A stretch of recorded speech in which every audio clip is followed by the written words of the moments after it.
Bonjour à tous et bienvenue sur le Rendez-vous Tech, l'émission où on vous résume toute l'actu tech, internet et gadgets si importante à comprendre et à analyser dans notre monde où toutes les choses bougent tellement vite. On parle bien sûr de ce qui se passe en ce moment, mais en général, la tech, c'est important à comprendre. Et je vais vous dire un truc. Regardez, venez tout près là, je vais vous avouer un truc, je vais vous dire un secret. J'ai parlé à plusieurs personnes ces dernières semaines qui ne sont pas forcément au courant de ce qui se passe dans la tech et qui avaient des décisions importantes à prendre dans ces domaines. Et ils n'écoutaient pas le Rendez-vous Tech et je peux vous dire que les questions qu'ils se posaient, c'était des questions que nous, on se posait il y a 3, 5, 10 ans et qu'ils commençaient à partir dans des directions complètement erronées, dont on sait qu'elles ne donnent rien de bon. Et franchement, je me suis dit, mais il faut... Alors, soit cette émission, soit une autre, mais il faut se tenir au courant, quoi. C'est pas possible de pas savoir, de pas avoir les bases de l'économie. C'est pas possible de pas avoir les bases de la tech de la même manière, les bases de la politique. Un minimum, c'est de la culture générale importante pour comprendre la société. Et je me dis, le Rendez-vous Tech ou un autre, mais moi j'aime bien le Rendez-vous Tech, indispensable dans le monde aujourd'hui. Donc, écoutez, conseillez-le. Je pense que c'est un service d'utilité publique. Bon, je me brosse le poil dans le sens du poil moi-même. Je suis Patrick Béja et j'ai le plaisir de recevoir aujourd'hui pour vous parler de plein de choses Gaël Girardot. Comment ça va, Gaël ? Bonjour Patrick, écoute, ça va bien et je vais continuer à te brosser dans le sens du poil. Je trouve tout à fait que c'est indispensable et j'en parle toujours à tout le monde tellement c'est utile. Le Rendez-vous Tech et de plus en plus. Tu vas voir, ça va exploser. Ouais, bah écoute, c'est sûr que... Alors, je ne sais pas si c'est de plus en plus dans un avenir à moyen terme ou à long terme, mais en tout cas, en ce moment, c'est certain. Alors, petit mot sur le programme avant qu'on se lance. On va parler de trucs très sérieux en fin d'émission. Il y a plusieurs choses à dire. D'une part, il y a des gens qui m'ont demandé de faire des émissions plus courtes parce qu'ils ont moins de temps. Donc, on va essayer de faire un petit peu plus court. Si vous avez beaucoup de temps et que vous préférez des émissions plus longues, bah, venez me le dire. Mais pour le moment, j'ai entendu de plusieurs personnes qu'une émission plus courte serait plutôt bénéfique. Donc, on va essayer de faire ça. Et on va aussi essayer de faire en sorte que les sujets sérieux, comme notamment les apps de traçage, on va les faire en fin d'émission. Et il y a des choses qui se sont passées dans le monde des apps de traçage depuis la semaine dernière. Vous vous souvenez, à la fin de l'émission, j'avais ajouté un petit segment pour dire « Oula, attendez, il se passe des trucs, on verra la semaine prochaine quand on aura eu le temps d'analyser ». Et en fait, il y a plein de choses qui se sont passées. Donc, l'app Stop Covid est un petit peu... Comment dire ? On va faire le point tout à l'heure. Je mettrai dans les notes de l'émission le moment, le timecode auquel on va en parler. Donc, vous pourrez y aller directement si ce dont on va parler avant ne vous intéresse pas. Mais pour les gens qui sont un petit peu... qui ont fait l'overdose des sujets tellement sérieux comme Covid, et etc., on va parler d'autres choses un petit peu plus cool maintenant en début d'émission. Est-ce que ça te va comme programme, Gaël ? T'es partante ? Mais oui, commençons avec le sourire, avec des choses un peu plus légères, avec grand plaisir. Et j'aimerais du coup faire un... Je remercie toujours les auditeurs en début d'émission et en particulier les patriotes. Et là, j'aimerais prendre un deuxième moment un petit peu solennel pour remercier vraiment, vraiment du fond du cœur ceux qui choisissent de soutenir l'émission et qui continuent à se lancer, à être des premiers patriotes pour la première fois dans cette période qui est un petit peu compliquée parce que évidemment, ça m'aide énormément et il y a des gens qui font ce choix quand même. J'imagine des gens qui le peuvent, hein, bien sûr. Je veux jamais que ça soit un effort indu pour vous, mais vraiment, vraiment du fond du cœur, il y a des moments qui sont pas faciles, qui sont un peu stressants pour nous tous. Et bon, au fur et à mesure, on en parlera tout à l'heure, que les choses s'allongent, ça devient de plus en plus compliqué. Et je peux vous assurer que le fait de ne pas avoir à craindre pour le financement des émissions et donc mes revenus, grâce à tous ceux d'entre vous qui soutiennent, c'est ce stress en moins. Donc vraiment, là, c'est un merci encore plus sincère que je ne le fais d'habitude, en tout cas encore plus profond, parce que à côté de tout le stress qui existe, celui-là, grâce à vous, il est largement réduit. Donc, un grand, grand merci à vous tous. Et de manière plus traditionnelle, un merci aux patriotes pour cette émission spécifique. Simon Givre, Lionel Belnet, Yacine Vache, Guillaume Bataille, Thibaut Declerc, Florian Cody, Anthony, Yann Bajot et Gecko Splinter. Merci à vous tous et à tous ceux qui font le choix de soutenir l'émission. Alors, on va commencer avec un petit peu de sourire et cet événement qui a eu lieu dans Fortnite. Vous connaissez bien sûr Fortnite. J'ai tendance à expliquer toujours les choses depuis le début quand je parle de sujets parce que même si certains d'entre vous connaissent, d'autres écoutent peut-être ça pour la première fois ou ne connaissent pas ce sujet spécifique. Donc, c'est vrai que je réexplique. J'espère que vous m'excuserez si ça fait répétition pour vous. Mais Fortnite, c'est le jeu vidéo des, on va dire, 10-15 ans. Et bien sûr, comme tous les jeux vidéo, il y a des gens de différents âges. Mais c'est la coqueluche des collèges. Fortnite, c'est un jeu de tir qui est hyper populaire. Et il y a, en plus des parties classiques, il y a souvent des événements culturels, je pense qu'on peut vraiment les appeler comme ça, dont des concerts. Et il y en avait eu un il y a quelques mois avec un DJ qui s'appelle Marshmello, qui avait été hyper populaire, qui avait réuni une dizaine de millions de personnes.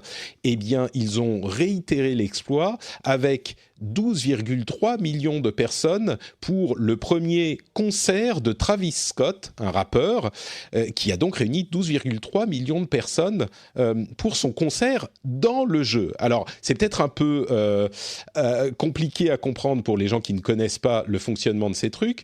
La manière dont ça fonctionne, c'est qu'il y a un jeu dans lequel, en général, quand il n'y a pas d'événement spécial, eh ben, on se connecte, on est mis dans une partie avec 99 autres joueurs et on essaye de tous les abattre. C'est un look très cartoon, donc c'est pas trop violent. On essaye de tous les abattre et c'est le dernier qui reste qui a gagné. Sauf que quand il y a un événement de ce type, ça peut prendre différentes formes, mais en l'occurrence pour un concert, on se connecte au moment où le concert aura lieu. Il y avait en tout 5, entre guillemets, dates sur un week-end, donc 5 horaires, où on se connectait. Et 10 minutes avant, au lieu de se connecter au jeu lui-même classique, eh ben on arrive dans une zone où il n'y a rien de spécial à faire, mais quand le concert commence, eh ben il y a un avatar géant du chanteur qui apparaît au fond dans l'espace de jeu, et au fur et à mesure que les 10 minutes de concert se déroulent, eh ben, il y a toutes sortes d'effets, et notre personnage, on peut le déplacer, on peut faire des mouvements, des animations différentes pour montrer son appréciation de ce qui est en train de se passer. On peut danser, on peut faire plein de choses, et le concert, en fait, est une expérience qui est dans le cadre du jeu, bien sûr, mais je dirais presque extrasensoriel. Je sais pas. Je sais que tu l'as regardé, toi, Gaël. C'est pour ton travail également que tu dois te tenir au courant de ces choses-là, mais c'était vraiment une expérience un petit peu space qu'ils ont proposé chez Fortnite. Écoute, ouais, mais alors pour le coup, j'avoue que je ne vais pas sur Fortnite. Mon fils pour y ne va jouer pas en sur général. Fortnite. Voilà, je n'y joue pas. Par curiosité, je suis allée voir. Alors donc pas du tout en direct, mais et comme je joue pas, c'était sur des vidéos sur YouTube.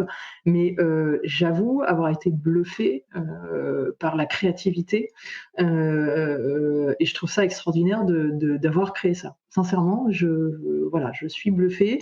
Je comprends qu'il y ait eu 12 millions de personnes en même temps pour la première parce que c'est un gros événement. Et puis, c'est d'autant plus en ce moment, c'est peut-être la nouvelle façon d'aller à un concert. Alors moi, j'avoue avoir été, je le dis, un peu honteusement, j'attendais la suite. J'avais pas compris que c'était que 10 minutes.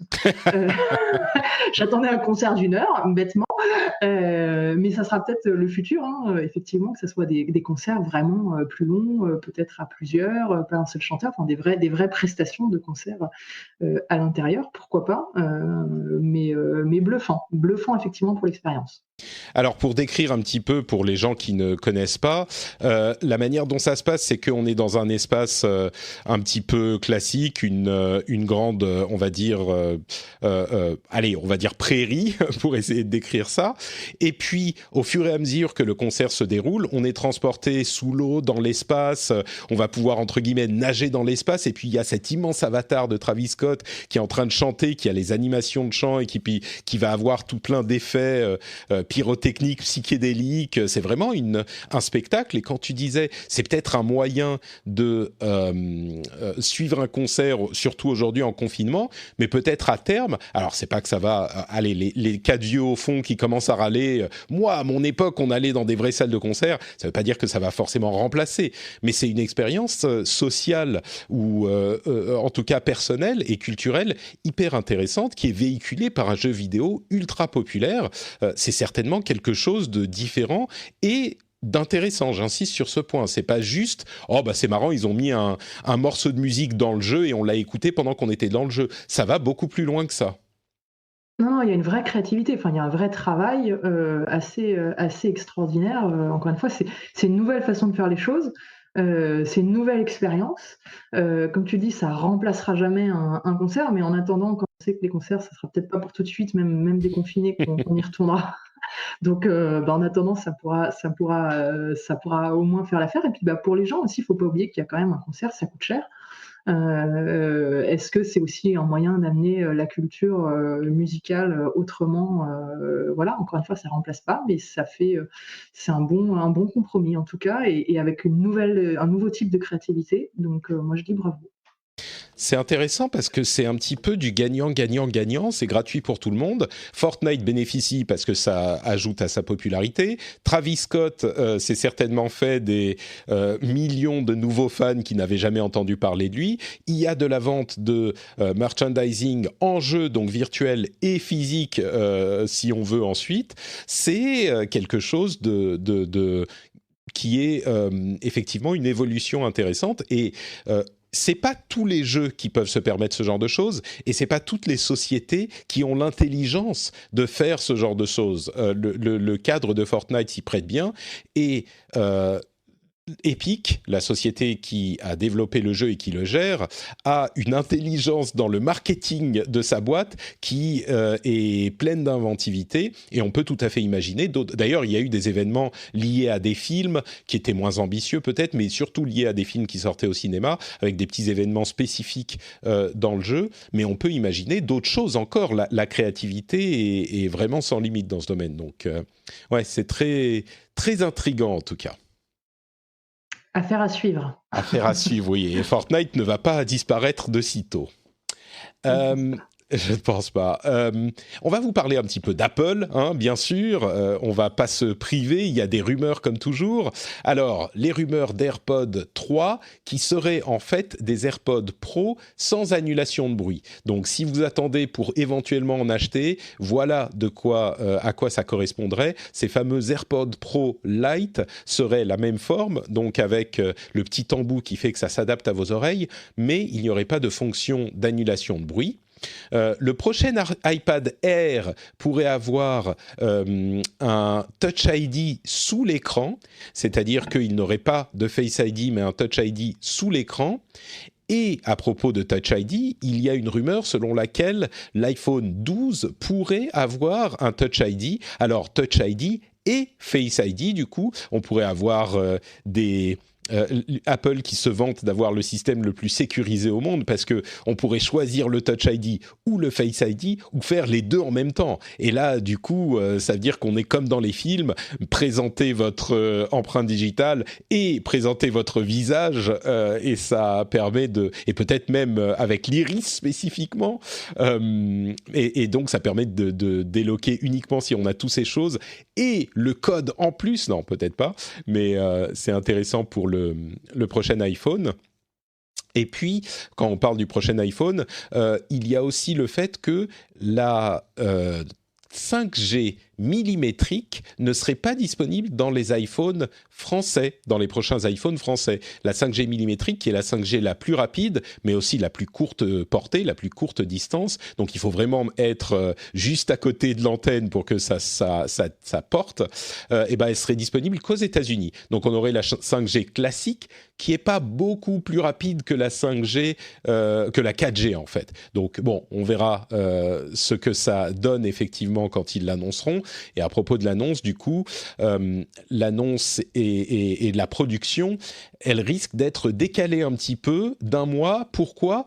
Pas parce que ils peuvent pas produire, mais ils décalent la production. Oui, pardon, je disais l'annonce, mais je parle de la production. Ils décalent parce qu'ils pensent qu'il y a moins de demandes que ce qu'ils avaient prévu à l'origine. Donc, ils ont besoin de produire moins. Donc, ils décalent la production. Elle ne commence qu'un mois plus tard par rapport à l'habitude. Donc, voilà pour les rumeurs AirPod, iPad et iPhone. Il y a quelques rumeurs Apple en plus du côté des Mac et de la programmation. Avant ça, j'ai envie de te poser la question. T'es plutôt Team Touch ID ou Team Face ID, toi, Gaël ?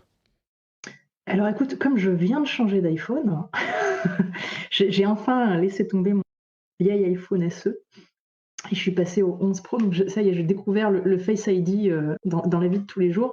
J'avoue que c'est quand même bien pratique, le Face ID. Et donc là où avant j'étais plutôt Touch ID, je viens de passer Pro Face ID.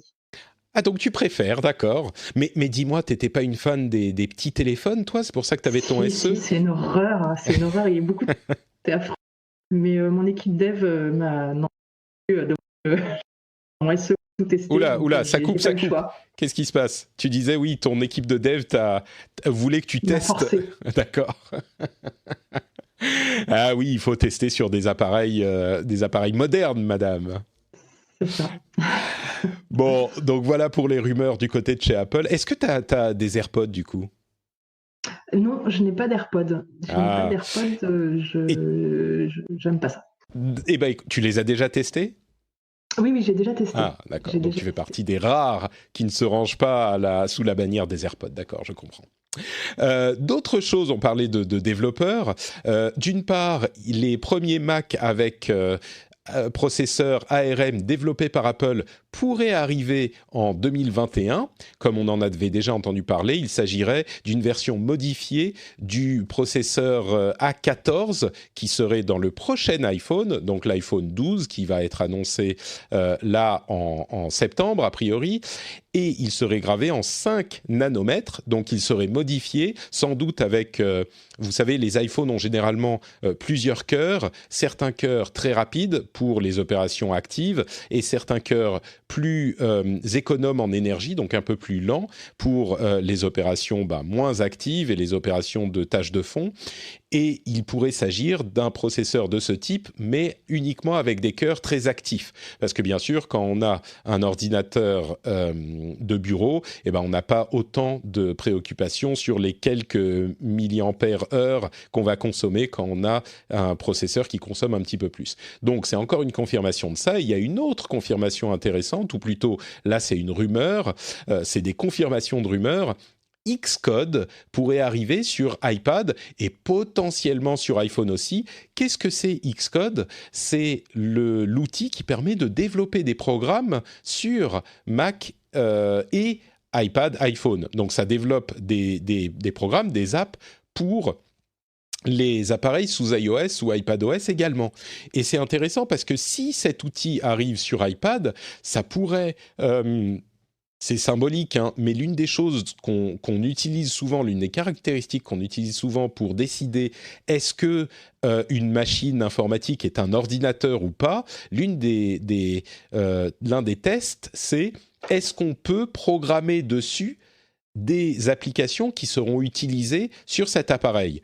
Bien sûr, aujourd'hui, c'est pas le cas des iPads. Alors, ça veut pas dire que c'est pas forcément des ordinateurs, mais c'est un moyen, un test en fait, qui est assez utilisé. Et du coup, si Xcode arrive sur iPad, ça voudra dire qu'on pourra programmer des applications directement sur l'iPad, ce qui pourrait le mettre dans cette catégorie un petit peu théorique des machines qui sont effectivement clairement des ordinateurs. Et c'est vrai que ça joue. Si on ne peut pas programmer une app sur cet appareil, Eh ben, est-ce que c'est vraiment un ordinateur? Oui, on peut dire oui, mais il y a quelque chose qui manque. On a besoin d'autre chose pour l'utiliser dans l'écosystème en autonomie complète. Et ben là, ça comblerait cette lacune. Ça serait intéressant et ça pourrait annoncer aussi l'arrivée d'autres logiciels très pro comme Final Cut de montage ou Logic pour le montage audio en fait. Oui, tu allais dire quelque chose, pardon. Oui, non, j'allais dire en fait, pour moi, enfin, je sais pas ce que tu en penses, mais j'ai surtout le sentiment qu'en général, si on programme pas sur un iPad, et alors là, je resterai perplexe si ça arrive sur iPhone, c'est plus une question de taille d'écran Ouais. que de capacité réelle. Tu le vois, hein, les devs en général, ils aiment bien avoir 3 écrans qui sont géants, et c'est plus une raison de taille d'écran parce que des lignes de code, c'est toujours voilà, et puis c'est déjà petit. Pour moi, ça se joue plutôt sur une taille d'écran que sur autre chose, mais peut-être que Je je me pense qu'il y a trompe. de ça, oui. Mais peut-être, tu sais, on peut brancher sur un iPad Pro, on peut brancher un écran externe. Peut-être que c'est là que viendrait la subtilité. Peut-être Non, non, mais sur utiliser le... l'iPad, à la limite, j'entends. Je te dis, quand Ah oui, j'entends la sur le rumeur que téléphone. ça arriverait sur téléphone, alors là, je reste Oui, très, oui. très, très perplexe. Mais du coup, peut-être qu'il y aurait un accessoire qui sort du port Lightning et qui transforme en USB-C, qui permettrait de brancher un écran sur le téléphone aussi. Pourquoi pas? C'est Samsung qui le fait déjà avec Dex et ça fonctionne pas mal. Évidemment, quand Apple fait un truc, il l'amène à un plus gros parc d'utilisateurs. Peut-être. Bon, j'y crois pas trop à cette histoire d'iPhone, mais ça pourrait être une première étape. Ok. Gaëlle est Je reste dans ma dubitative. perplexité, ouais. Dubitative, mais elle est trop polie pour me dire que je dis des bêtises. C'est bien. On a des nouvelles sur la nouvelle Surface Go de Microsoft qui devrait arriver début mai et qui aurait en fait c'est une mise à jour technique. La grosse différence, c'est un écran un tout petit peu plus grand, donc des bordures, mais c'est la même taille de machine, des bordures d'écran un tout petit peu plus petites et des composants internes mis à jour. Et d'un autre côté, un autre truc au niveau matériel dont je voulais parler, c'est le dernier drone de DJI, le Mavic Air 2, qui peut prendre des photos avec un appareil photo de 48 mégapixels, un capteur de 48 mégapixels, donc il peut tourner en 4K 60 fps, ça c'était déjà possible, et il a 34 minutes d'autonomie en vol. Il sera disponible à partir du 11 mai pour $800. 34 minutes, ça commence à devenir très sérieux. 48 mégapixels, je ne sais pas s'il y en avait beaucoup des drones qui avaient des appareils photo de ce type, mais ça commence à devenir sérieux aussi. Et 34 minutes, moi, dans mon esprit, je ne suis pas hyper activement l'actualité des drones, mais j'étais resté à des drones qui avaient 10 minutes d'autonomie, on va dire. Bon, 10 minutes, tu as à peine le temps de t'envoler, de faire 2 pirouettes, et puis tu dois te reposer. 34 minutes, ça commence à devenir vraiment substantiel, quoi. On a vraiment le temps de faire des choses, donc je suis content de voir que les drones continuent à évoluer. C'est un tout petit peu cher comme modèle, mais vu ce qu'il peut faire, je pense que les amateurs seront séduits. Enfin, avant de passer à nos sujets un petit peu plus sérieux, je voulais également donner des petits, comment dire, des ouvertures sur des choses un petit peu plus belles, plus poétiques. La première, c'est suite à l'un des atterrissages réussis de SpaceX, c'est le Falcon 9 qui s'est reposé encore une fois sur la Terre, enfin sur la mer, il y a quelques jours de ça, et j'ai un ami sur Twitter qui a tweeté en anglais, I still can't get over the fact that they shoot a rocket into space and it returns to Earth, landing on a barge floating in the middle of the ocean like it's no big deal. Donc en français, ça donne je ne reviens toujours pas du fait qu'on envoie une roquette, pas la salade, hein, une fusée dans l'espace, elle revient sur Terre et elle se pose sur une barge qui flotte au milieu de l'océan comme si de rien n'était, et c'est devenu normal, quoi. Et c'est vrai que, franchement, il y a des choses qui font rêver, même dans ces périodes troubles, comme la formule consacrée, comme la formule qui est devenue consacrée, mais je trouve ça toujours magique, quoi. On a des fusées qui s'envolent et qui se reposent verticalement sur des trucs au milieu de l'océan. C'est incroyable. Je trouve ça magique. Et ça fait du bien. Je conseille vraiment d'aller voir cette vidéo. Effectivement, moi, j'étais passée à côté de ça et en le voyant, enfin, c'est vrai que on est comme un enfant à regarder cette vidéo. Ouais, c'est tout à fait magique et ça donne un petit peu d'espoir, ça fait un peu rêver. Et il y a un autre truc très poétique que j'ai vu sur Numérama, c'est un site web qui va s'autodétruire et auquel on peut envoyer des messages. C'est un site qui s'appelle, alors je crois qu'il s'appelle This site web will self-destruct, et il va s'autodétruire dans je ne sais plus combien de temps. Il a été lancé il y a quelques jours, il va durer je ne sais plus quelques semaines, quelques mois, et il va s'autodétruire, il va s'effacer, et on peut envoyer un message à ce site. On a un petit champ de texte sur lequel on peut écrire un message et on peut lire les messages qui sont anonymes, bien sûr, et on peut lire les messages que les gens ont envoyés. Et c'est hyper... Enfin, c'est rien du tout, mais c'est hyper poétique, en fait.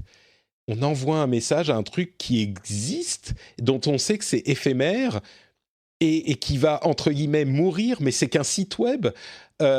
C'est bizarre, c'est étrange, c'est ces trucs qu'on peut trouver sur Internet, c'est une performance artistique, en fait, et ça nous fait réfléchir sur nous-mêmes, et on lit les messages qui sont envoyés de manière complètement anonyme. Il y a différentes initiatives de ce type qu'on a vues au cours des années, mais celle-là fonctionne vraiment. Il y a quelque chose de très poétique. C'est this website will self-destruct.com. Ça t'a plu cette idée ou... Ça m'a beaucoup plu. Ça n'existe que par ton existence. Et alors, je suis désolée, c'est là où je rappelle mon âge dans ces cas-là quand je dis ce genre de choses, mais je ne sais pas si tu te rappelles de l'histoire sans fin. L'histoire sans fin. Tu coupes un peu beaucoup, Gaël. Je ne sais pas ce qui se passe, mais avec ton micro, ça coupe pas mal. Je ne sais pas. Vas-y, essaye de... Oui, vas-y. Continue, oui. Mais on changera de système si ça continue. Vas-y. Ok. L'histoire sans fin, tu te souviens? Ah bah oui, bien sûr, oui. Bah c'est la même histoire, en fait. Le monde, que parce qu'il le lit. Et s'il ne le lit pas, il s'autodétruit. Donc oui. C'est un peu le même, ça m'a rappelé ça. J'ai ajouté ça, s'il n'y a pas de message pendant 24 heures, eh ben, le site s'autodétruit de toute façon. Donc, il y a 86 000 secondes. On va voir 86 000 divisé par 60, ça fait... Ah ben non, Quant ne peut pas me faire le calcul. Si, oui, mais c'est pas 86, c'est 86 000 divisé par 60, ça fait 1433 minutes. Si on divise ça encore par 60 pour voir en nombre d'heures, ça fait... 24, 23,8. Ah, ça fait que 24 heures encore? C'est tout? Ah oui, mais non. Ah d'accord, ok. Donc il s'arrête si jamais il ne reçoit pas de message. C'est pas qu'il a une... Je croyais qu'il avait une date de fin de toute façon, mais peut-être que c'est pas le cas en fait. Il faut continuer à le faire exister. Il s'arrête, exactement. Il n'existe que s'il reçoit un message au moins une fois toutes les 24 heures. Ouais, c'est ça, d'accord. Ouais, moi, écoute, moi je trouvais ça assez poétique s'il se détruisait lui-même tout seul, genre dans 1 an ou dans 5 ans, tu vois. Mais bon, ça c'est poétique aussi quand même, on va dire. Bon, voilà pour nos petits passages un petit peu beaux, un petit peu sympathiques. Maintenant, on va faire une petite pause pour vous remercier de nous suivre et de nous écouter et surtout de nous soutenir. Les différentes méthodes pour vous rappeler que vous pouvez nous soutenir fonctionnent bien, donc je vais vous les rappeler encore une fois. C'est si vous êtes en train de faire autre chose et que vous rentrez chez vous, quand vous mettez les clés dans votre petit bol à l'entrée, ça fait cling, et là vous dites « Ah, Merde, il fallait que je devienne patriote de Patrick. Donc vous allez sur patreon.com, le lien est d'ailleurs dans les notes de l'émission, vous pourriez le faire pendant que vous êtes dans les transports ou même chez vous en train d'écouter. Maintenant, là, tout de suite, vous pouvez ouvrir une fenêtre de navigateur et taper patreon.com/rdvtech et aller dans le système et soutenir l'émission. Mais si vous ne pouvez pas le faire tout de suite, eh ben, soit quand vous rentrez chez vous, soit, je ne sais plus ce qui se passait, il y avait une histoire la semaine dernière où on doit enlever ses chaussures et si on n'enlève pas ses chaussures en rentrant chez soi, on se rend compte que c'est quand même un petit peu pas très propre. Mais du coup, on se dit ah merde, j'ai pas enlevé mes chaussures. Ah bah du coup, pour compenser, je vais donner un petit peu de sous pour soutenir le rendez-vous tech. Alors, si avec tout ça, vous n'êtes pas convaincu qu'il faut devenir patriote du rendez-vous tech, franchement, je ne sais pas ce que je peux faire de plus. Donc voilà, patreon.com/rdvtech. Je vous remercie très chaleureusement de votre soutien et je vous félicite tous vous qui avez choisi de soutenir l'émission. Je le rappelle quand même pour le principe, mais vous le savez. L'émission, comme tous les bons médias, qu'ils soient papier ou autres, ça n'existe pas de la même manière si on ne paye pas quelque chose d'une manière ou d'une autre, que ça soit par la redevance ou autrement. Un média qui repose entièrement sur la pub, il n'a pas le même type de contenu qu'un média qui est financé par les gens qui le consomment. Donc là encore, je vous encourage à soutenir l'émission. Kling Patrick, j'enlève pas mes chaussures, mais je vais quand même soutenir Patrick. En fait, toutes les excuses sont bonnes pour se dire qu'on doit aller soutenir le rendez-vous tech. C'est un petit peu ça, la leçon à retenir.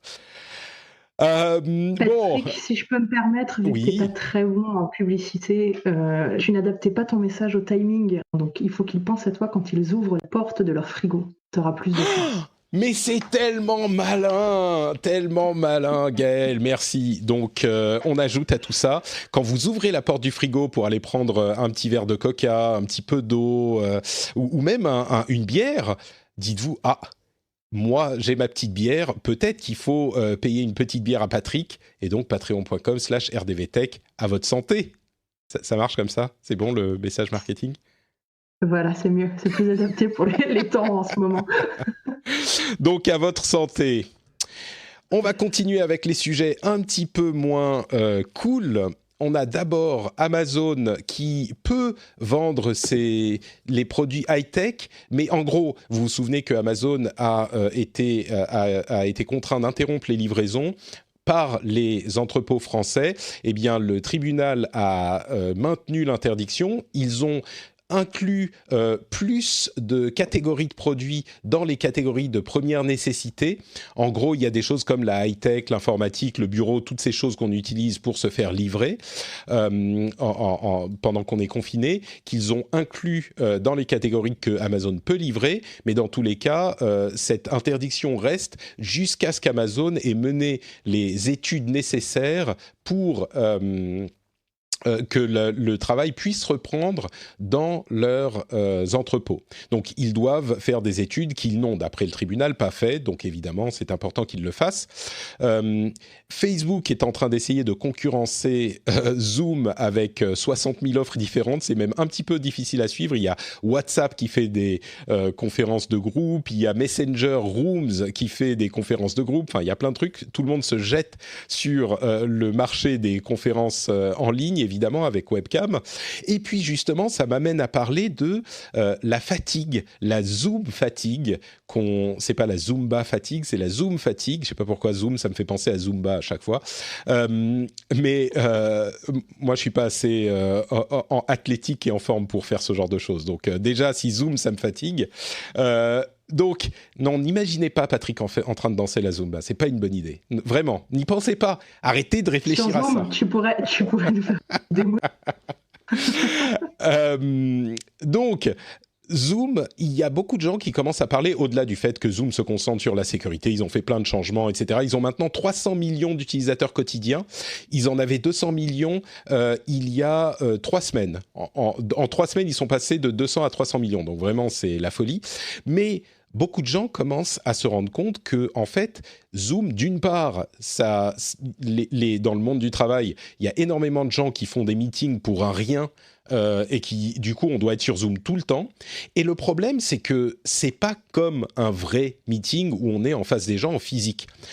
Même, en fait, au niveau comment dire, au niveau physiologique, on n'arrive pas à lire les expressions des gens de la même manière. C'est arrangé de manière différente sur l'écran de ce que ça serait en physique. Donc, c'est plus fatigant pour l'esprit. On doit faire plus d'efforts. Donc, si vous vous rendez compte qu'un meeting sur Zoom vous fatigue plus que un meeting normal, déjà que les meetings normaux, ça peut être fatigant, c'est normal. Il faut y prêter plus attention, il faut faire plus d'efforts, on en a plus. Les gens commencent à se rendre compte, au-delà du fait que le confinement commence à affecter tout le monde, hein, je crois qu'on commence tous à être un petit peu fatigués, d'autant plus ceux qui ont des enfants, mais un petit peu tous. Et ça commence à se répandre un petit peu partout, cette idée. Je crois que on va assister, si le confinement continue encore longtemps, on va assister à une sorte de... Au début, c'était genre, bon, ok, allez, on va s'amuser, ça va être sympa et tout. Maintenant, c'est genre, c'est pas si facile que ça, quoi. Je sais pas si tu le constates, toi aussi, la Zoom fatigue, Gaëlle?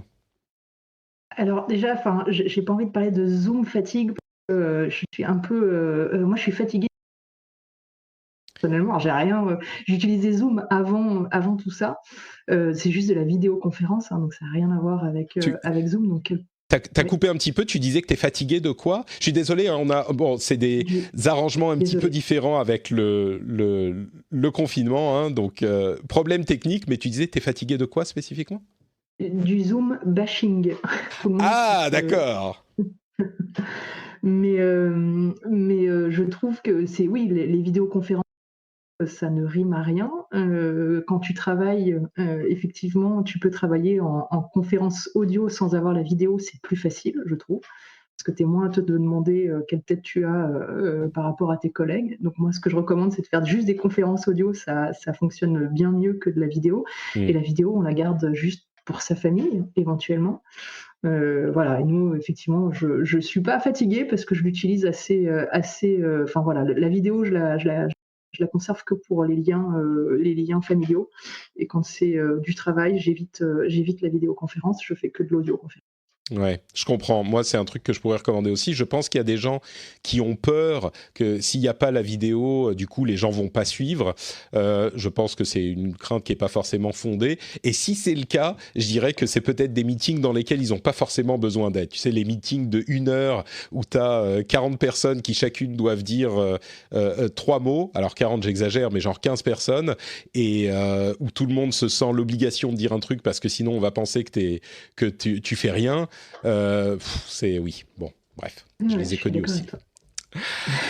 Bon, voilà pour ce petit résumé. On va conclure avec le point sur le traçage et sur l'app Covid, Stop Covid, que la France doit lancer dans quelques semaines. Alors, vous vous souvenez, j'ai beaucoup parlé des apps de traçage et dans l'ensemble, j'avais plutôt des bonnes choses à en dire. La semaine dernière, en fin d'émission, enfin des bonnes choses sur le principe et le respect de la vie privée. Sur l'efficacité, c'est un autre problème, mais on va peut-être en reparler dans un moment, mais jusqu'à la fin du dernier épisode, où on a eu des détails vraiment dans les dernières minutes de l'épisode, on a eu des détails sur le système que compte utiliser l'Union européenne / la France, qui est plus centralisé que le système préconisé par Apple et Google. Et alors, dans l'épisode précédent, je disais, oula, il va falloir que je regarde ça d'un petit peu plus près. J'ai regardé, je vais vous livrer mes conclusions là tout de suite. Avant, je vais quand même vous dire, il y a l'allocution d'Édouard Philippe, notre Premier ministre français, qui a lieu dans 2 heures à peine, au moment où on enregistre ça. Il est peu probable qu'il chamboule tout sur la question de l'app Stop Covid. Mais c'est toujours possible, donc c'est peu probable, donc je vais quand même faire mon laïus maintenant, mais si jamais on a de nouvelles informations, évidemment je vous en reparlerai en temps et en heure. Euh, donc pour ce dont je parlais sur la centralisation dans l'épisode précédent, c'est la première préoccupation, ou en tout cas, jusqu'à il y a quelques jours, c'était la première préoccupation pour les auditeurs et les fans de tech, c'est est-ce que ça va protéger notre vie privée ? Alors, il se trouve que cette centralisation, en fait, n'est pas un gros problème si c'est fait comme ils le décrivent. Et du coup, il faut bien sûr savoir comment sont gérés les serveurs centralisés. Il faut noter que même dans le cas des autres solutions qui sont entre guillemets plus décentralisées, il y a quand même une composante centralisée qui vous permet de réunir, d'envoyer les clés des personnes, les codes des personnes qui ont été infectées. Là, il y a un système qui est un peu plus centralisé, qui repère lui-même à qui correspondent les personnes qui ont été en contact avec des personnes qui ont été infectées. Mais tout ça est vraiment anonymisé et chiffré, et donc, contrairement à ce qu'on pourrait craindre, ça devrait fonctionner à condition, bien sûr, là la condition est un peu plus importante encore que ce qu'on avait avec l'autre système, à condition que les systèmes soient ouverts, les sources soient disponibles et lisibles, donc on soit en open source et qu'on puisse vérifier ce que font ces applications et ce que font les serveurs avec ces données. Donc, mais le système tel qu'il est décrit devrait permettre de conserver, en gros, l'anonymat. C'est bien foutu. C'est bien foutu. Et il y a, si certains d'entre vous se demandent pourquoi on opterait pour un système centralisé plutôt que décentralisé, on va dire ça peut permettre de mieux contrôler qui a été infecté et qui a été en contact avec qui. C'est un petit peu plus précis, on va dire. Donc on passe au niveau du respect de la vie privée, absolument aucun problème pour le système plus décentralisé promu par Apple et Google et les autres chercheurs, à un système qui est, oui, ça devrait, vraiment ça va. Dans aucun des cas, ça ne lève de drapeau vraiment préoccupant, pour moi en tout cas, pour l'analyse que j'en fais. Maintenant, les choses un petit peu plus importantes. Alors, d'une part, vous avez peut-être vu des chercheurs de l'INRIA, du CNRS, qui ont signé une lettre ouverte pour dire « Attention, ces systèmes », en parlant de Stop Covid spécifiquement, mais je vais vous dire pourquoi ce n'est pas forcément exactement le cas, ces systèmes sont dangereux, il n'y a pas vraiment d'anonymat dans ces cas-là, et ils ont détaillé plusieurs exemples de situations où on pourrait utiliser des systèmes pour lever l'anonymat, en fait. Et si ce sont des systèmes qui sont théoriquement possibles, techniquement possibles, on est dans des cas, à mon avis, dans des cas tellement extrêmes qu'on est dans des situations où ce sont des chercheurs en sécurité qui sont entraînés à voir le moindre problème possible théorique qui ne pensent pas à des questions pratiques. Un exemple, je vais vous donner un exemple.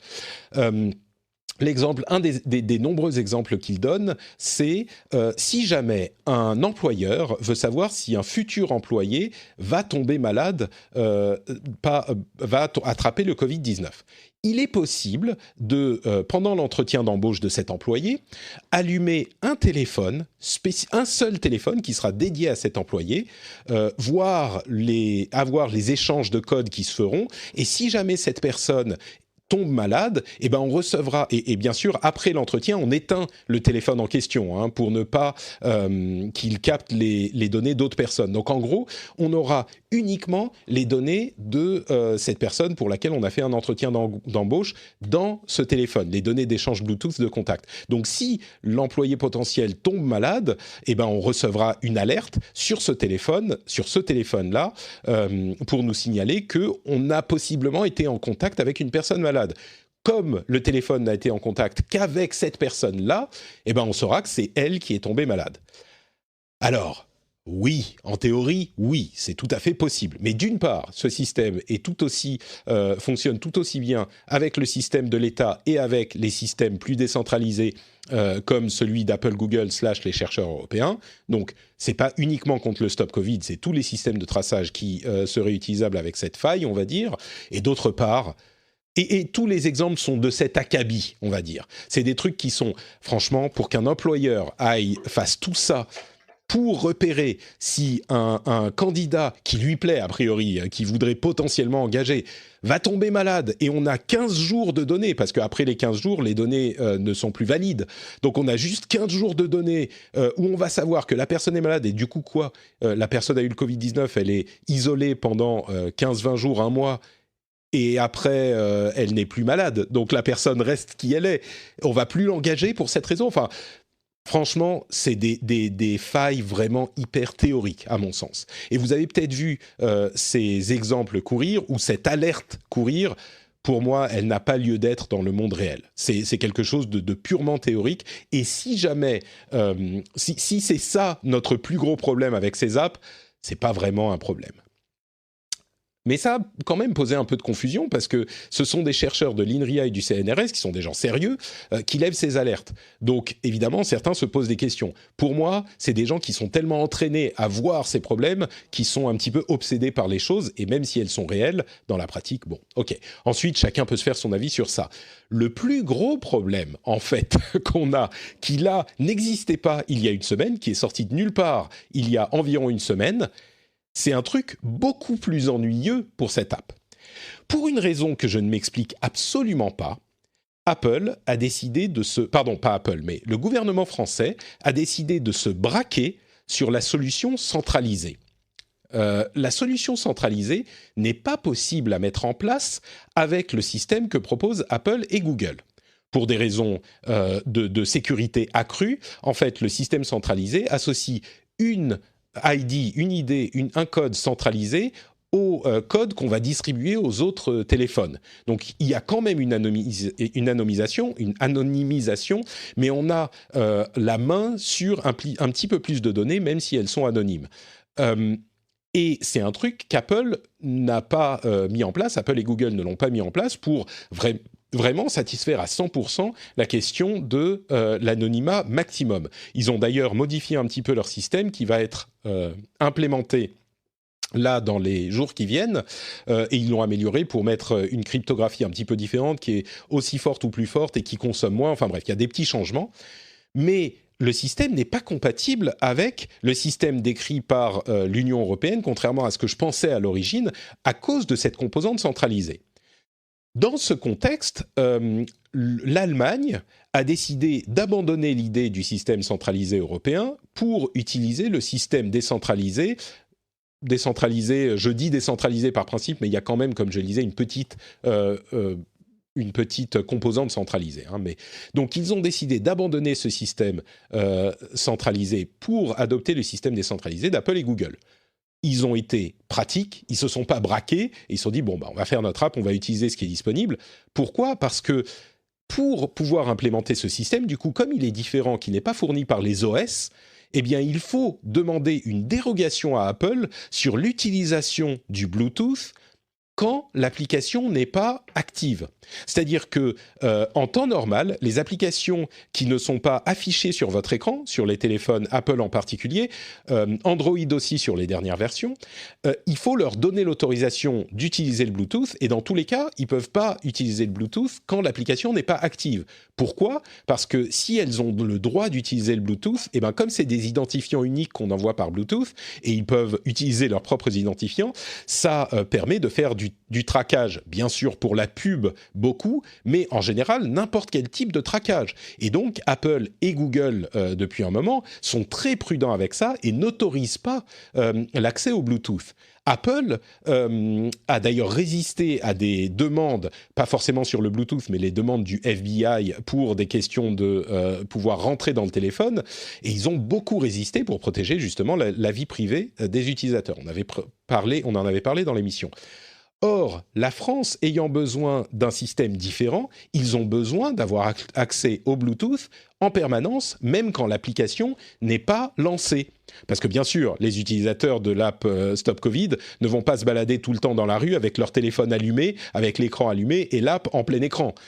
Parce que c'est juste, évidemment, c'est pas possible. Donc, ils ont demandé à Apple, et ils ont reconfirmé aujourd'hui, par la voix de Cédric O, notre secrétaire d'État au numérique, ils ont reconfirmé qu'ils demandaient à Apple un passe-droit sur cette histoire de Bluetooth, et qu'ils voudraient, pour l'application Stop Covid, l'autorisation d'utiliser le Bluetooth, alors qu'aucune autre application dans le monde n'a le droit, et que Apple et Google ont conçu un système justement pour faire ce genre de choses, mais plus respectueux de la vie privée.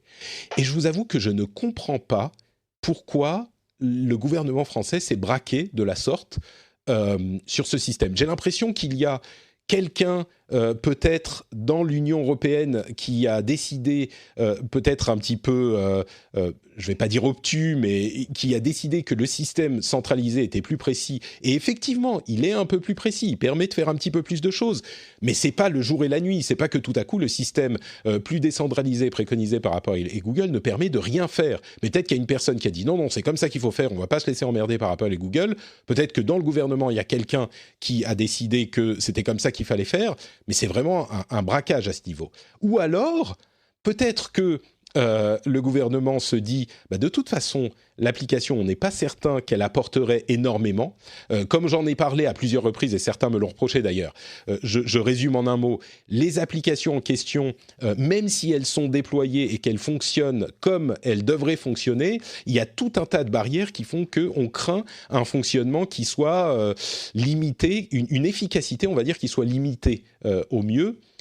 C'est mieux que rien, mais ça change pas la face du monde là non plus. Eh bien, peut-être que le gouvernement se dit bon c'est une occasion de faire un bras de fer avec Apple et de montrer qu'ils ne coopèrent pas. Donc une sorte de geste politique. Mais je ne sais pas si c'est ce combat-là qu'il faut lancer maintenant, si c'est le moment, si c'est justifié. Enfin, je comprends pas. Je suis surpris et comment dire.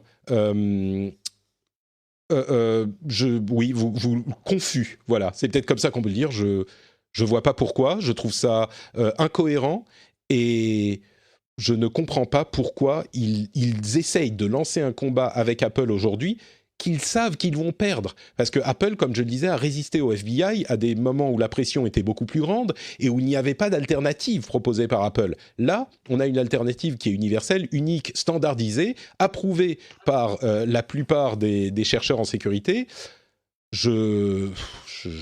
Voilà, c'est le résumé. C'est mon résumé. Là, ça finit par... Ouais, non mais c'est ça. Ça finit par... Je vois pas. Donc je ne sais pas s'il y a grand-chose à ajouter là-dessus.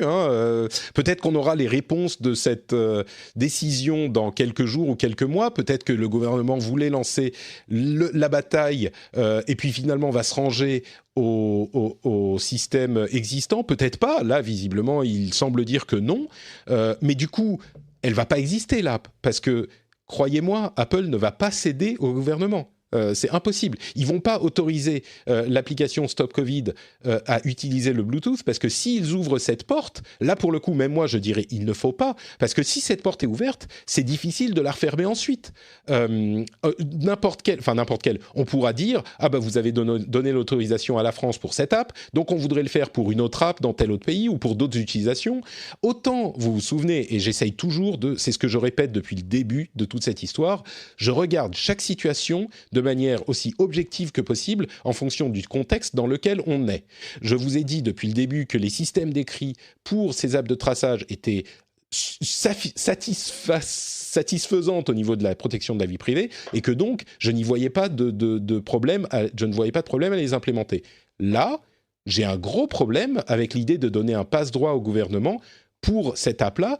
Pas parce que je pense que pour cette app spécifiquement, ça pourrait même être fait de manière acceptable au niveau de la protection de la vie privée, mais le précédent serait trop dangereux. Donc là, je dirais, je ne veux pas qu'Apple et Google cèdent à la demande du gouvernement français, ce qui est quand même une sorte de première. C'est marrant de voir que c'est Apple et Google qui se posent en défenseurs de notre vie privée aujourd'hui. Donc voilà, bref, je ne vais pas m'étendre là-dessus, j'ai déjà fait assez long comme monologue, mais je ne sais pas si tu as quelque chose à ajouter là-dessus, Gaëlle. Alors allez, je vais quand même le partager, mais ça pourrait aussi être un geste politique, comme tu le dis, pour justement ne pas déployer Stop Covid, tout simplement. Le fait de ne pas la déployer, je ne suis pas certain de l'avantage que ça aurait. Ils s'aperçoivent que ça crée quand même beaucoup de... que je pense que dans l'urgence, aussi rapidement on pose quand même. Est-ce que tu peux parler un peu plus fort ? Je me demande si c'est pas le limiteur Le de son? bruit qui... Ouais. Ouais, parle plus fort, je crois que ça coupera moins. Alors, je disais en fait tout simplement parce que il se négatif et la pratique d'exécution vers quelque chose Ouais, aussi rapidement, il ça peut y avoir des ça failles. coupe toujours, on entend un mot sur deux de ce que tu dis, Gaël, je suis désolé. Allez, réessaye encore une fois. Non, mais le gouvernement ne veut pas que je parle. Clairement. Non, mais je veux entendre ce que tu as à dire quand même, donc essayons encore une fois, allez. Je réessaye. Je pense de manière aussi, étant donné les failles de sécurité qu'il pourrait y avoir en termes d'exécution, de le faire dans l'urgence. Ils savent que il risque d'y avoir des effets quand même négatifs qu'on ne voit pas aujourd'hui. C'est pour ça que moi d'ailleurs je suis contre le fait de sortir une application aussi vite sans avoir eu le temps de vérifier toutes les vérifications qu'il doit y avoir. Et ça leur donne une marge de manœuvre pour pousser ou en tout cas annuler le stop Covid. Ouais, moi ça me paraît bizarre. Hein. Vraiment le fait, enfin ils se mettent dans une position qui est une position de faiblesse parce que s'ils doivent dire ah bah c'est la faute d'Apple, on n'a pas pu faire le stop Covid, alors que tout le monde sait qu'il y a un autre protocole qui fonctionne auquel se range l'Allemagne. Alors l'Angleterre visiblement est en train de dire nous on va faire avec la NHS un système centralisé.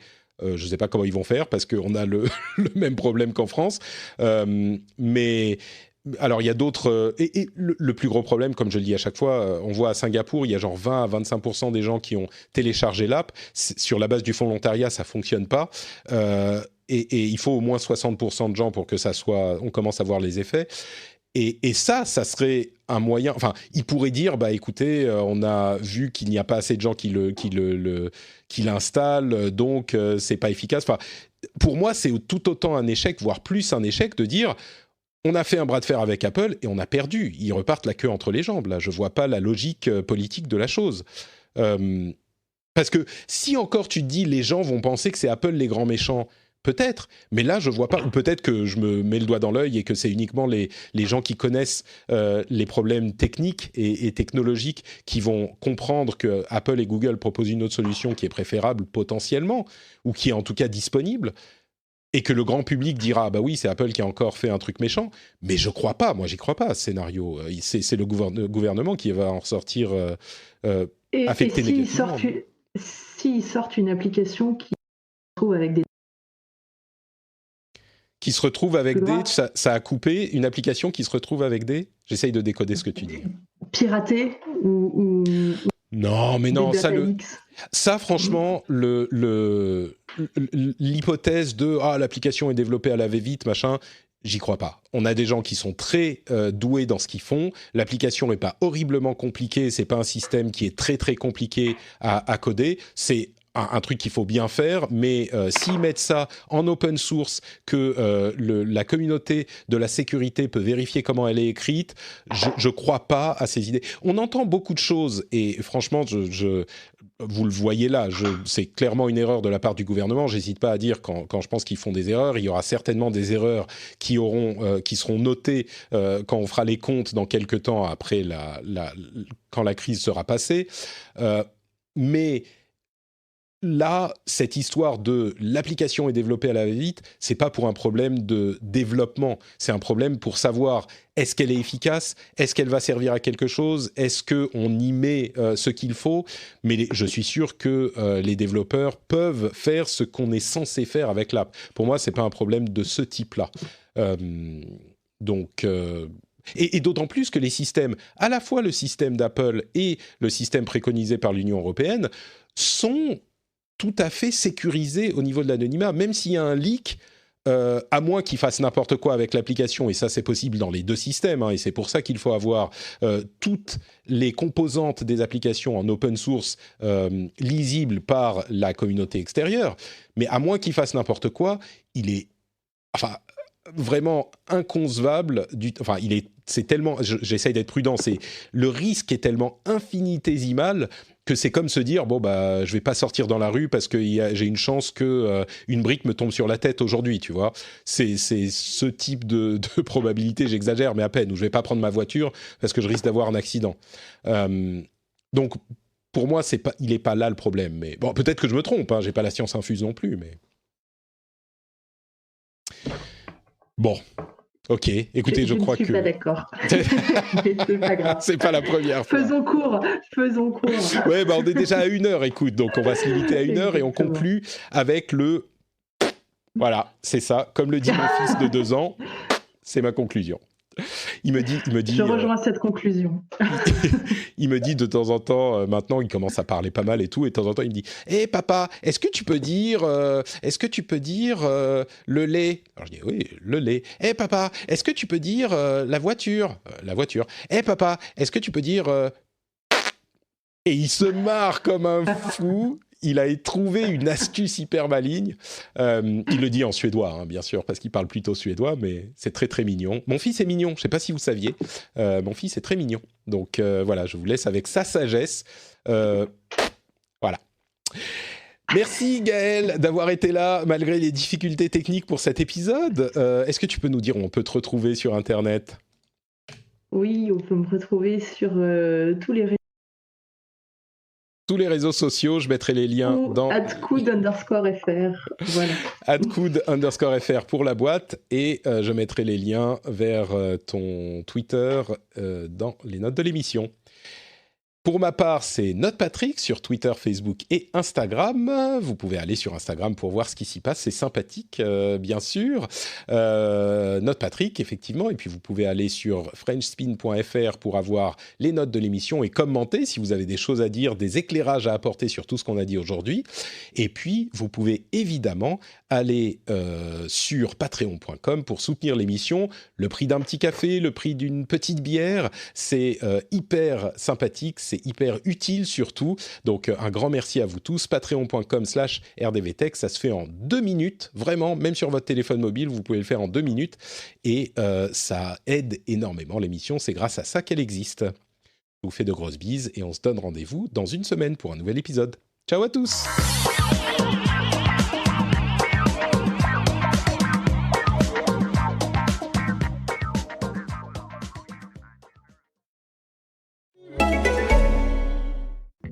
Hello! Maintenant que vous venez de terminer votre podcast, je vous propose d'aller écouter Amour et confinement réalisé par Mythique. Ce podcast parle de rencontres et d'amour pardi. Il est drôle, décalé, et je pense sincèrement qu'il peut vous faire le plus grand bien, surtout en cette période. Vous pouvez écouter Amour et confinement sur toutes les plateformes de podcast. Alors foncez et croyez-moi, vous n'allez pas le regretter. Pour le trouver, très simple, il suffit de taper Amour et confinement. By Mythique.